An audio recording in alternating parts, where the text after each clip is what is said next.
नमस्ते दोस्तों। ज्योतिष शास्त्र जो है हमारे आयुर्वेद के साथ बहुत गहरा संबंध है इसका, क्योंकि बहुत पुरानी हमारी प्राचीन साइंसेस हैं। ये आयुर्वेद हो गया, योग हो गया, ज्योतिष शास्त्र हो गया, और इस तरह से वेदों में जो भी साइंसेस का व्याख्यान है वो आपस में बहुत ज़्यादा एक दूसरे के ऊपर पूरक है।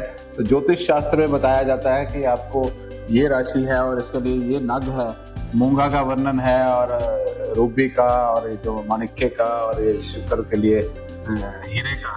तो ये इसी तरह से आयुर्वेद में जो 5 तत्वों का वर्णन है, पृथ्वी, जल, वायु, अग्नि, आकाश, जो अलग अलग एनर्जीज को रिप्रेजेंट करते हैं, वात, पित्त और कफ को। तो इसी तरह से जो रत्न है ये भी हमारे लाइफ में अलग अलग प्रभाव डालते हैं। जैसे मोती जो है वो पित्त को शमन करता है, जो मूंगा है, जो रूबी माणिक्य लगा लो, वो पित्त को बढ़ाता है। और इस तरह से ये वात, पित्त, कफ को ही बैलेंस करने के लिए प्रयोग किए जाते हैं। तो हम आयुर्वेद में भी इन पिष्टियों को और रत्नों को औषधि के रूप में भी प्रयोग करते हैं। आयुर्वेद और ज्योतिष शास्त्र का तो बहुत पुराना एक दूसरे के साथ संबंध है। तो ज्योतिष जो है वो एक हमारी प्राचीन जो है साइंस है।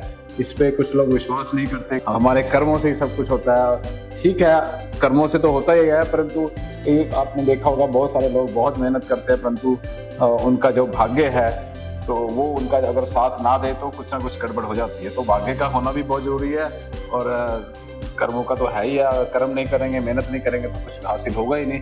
तो चाहे सामने लक्ष्मी बैठी हो फिर भी नहीं आप उसको पा सकते। तो इसलिए दोनों साइंसेस का बहुत महत्वपूर्ण योगदान है जीवन में। जैसे हम आयुर्वेद को प्रमोट कर रहे हैं और हमारे ज्योतिष शास्त्र को भी प्रमोट कर रहे हैं, तो उसके लिए पूरे वर्ल्ड में एक फेमस एस्ट्रोलॉजर है डॉक्टर पूनम। मैं उनको लिस्ट किया है और वो हमारे साथ जुड़े हुए हैं। तो आप जो भी आपको अगर तकलीफ है तो ज्योतिष शास्त्र के पॉइंट ऑफ व्यू से उनसे जरूर डिस्कस करें, एंड आई एम श्योर कि वही आपको एक अच्छा सोल्यूशन जरूर देंगी। Thank you.